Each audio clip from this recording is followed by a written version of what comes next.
Hey everybody again, I just finished the previous video on the else and else if. It was probably like 5 minutes long max, and it should be uploading now. I'm just gonna now quickly explain the browser, the Explorer window right here. Just take that, just pop it out like that.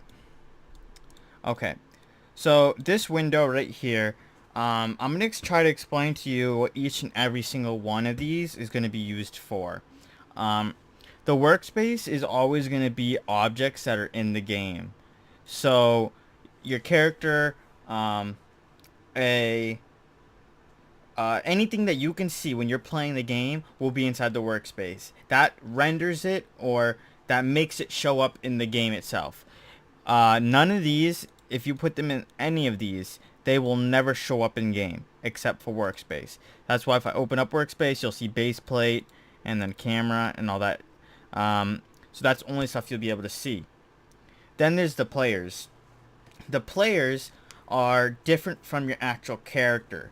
There's something called a player and there's something called a character. When you first join your game, the player is your player joins the game, and then your character loads in. Your character is the actual it's the actual physical form of your player. So that's what lets you walk around and stuff. Your player, you're the player, you're controlling it. The player's controlling the character. It's simply way to put it. So this is how we can control names. We can look at names, user IDs, the backpacks, what they have in their player, their GUIs, their HUD, and everything. Lighting. Now back then in Roblox, a lot of old coders do this still sometimes. This lighting is just changed for like the actual lighting. It's self-explanatory. It's it changes the lighting on the game. We can go into here, change brightness to 0.2, and you see the brightness went down. I can change ambient and all this type of stuff. Fog. It's all pretty much for just it's just lighting. Back then, we used to use this for storage. So we used to put stuff into lighting. So for example, I'll drag script into lighting. That's what we used to use this. We used to use lighting for a storage spot. Um, the storage spot was so it wouldn't show in game, but if we needed to, we could access it as like a folder and then grab it and then bring it into the game for like cloning it, for like swords and stuff. We don't want you to be able to see the sword, but hey, you see the video's done. We don't want you to see the sword, but we want to be able to access it eventually. Then we go on to replicated first. Now we'll probably never use replicated first in these tutorials. Replicated first happens. What this is, this loads the first thing in the game that loads, and it's pretty much used for stuff that you want to load in the game that happens first, and it only loads once. So if you die, if you reset after you load in, whatever that you gave them with this replicated first, you won't have it again. It only happens when you first load into the game. This is used mainly for loading screens. So when you first load into the game, you'll have like a loading screen or intro. A camera manipulation makes the camera move around and stuff, just so it's the first time they load in and that happens. Replicated storage, that is our main storage unit. This is where we put everything we want the client and the server to access. The difference between client and server, the server is pretty much hosts everything. Your client is just you and your player and character. Anything that's specifically attached to your player. Anything that's in game wise, that's like a building, that's that's the server, but it replicates to your client. Replicates just means it kind of like clones itself. It's kind of like a mirror to the server. So what we're seeing is we're just seeing a mirror of the server. So whatever we see on our screen, that's why sometimes it may be different on other people's screens. What they see is a bit faster than what we see, is because they get their stuff faster than what we can see. If it's hard to explain, but I'll probably make another video regarding server and client.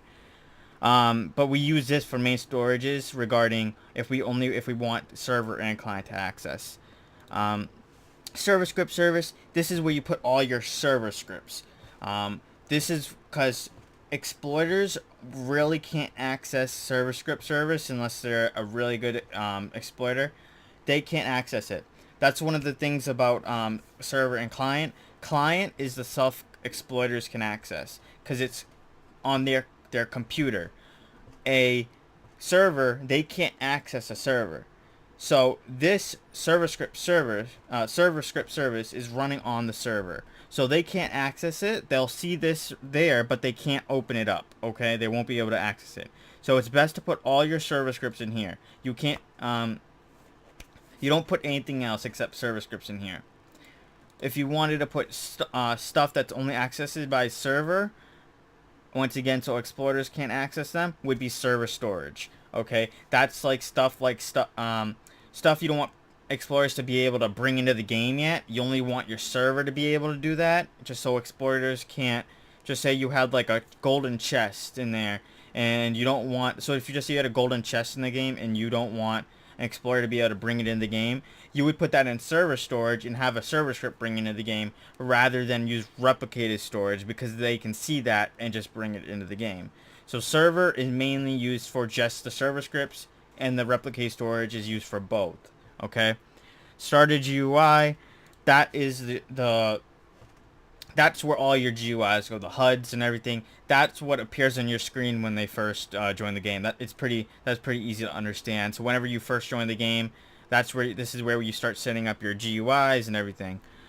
Starter pack, this is the tools that you'll spawn with. If you give, like we gave a sword, well, no matter where, if you join the game, you'll spawn with a sword. Starter player is different. This is fairly new. Starter player is a bit, it has like health display distance. It has options for to change with the player, seeing how far they can zoom out, how far they can zoom in, if they can jump, if they can load their appearance. It's pretty much just player specific stuff. Then these down here are just services. Services are basically a ROBLOX type of API. So for example, HTTP service, that is used for getting stuff from another website off of ROBLOX. Insert service, that's used for inserting models, ROBLOX models into your game. Sound service, it's a service that uses sounds. Pretty much a service is anything that's accessing stuff that's from a ROBLOX site or a third-party site. Yes, so that's pretty much all of it, except chat. Chat is a service too, and it gets. We'll talk more about services when we go into this tutorial. But yeah, that's all you guys need to know and about this. You can fiddle around. You can click on each one of these. And you can see in the properties what they have. So like workspace, chat. So you can start a player. You can see that they have like camera mode and stuff like that. You can play around with it. So yeah, I'll see you guys in the next video. Peace.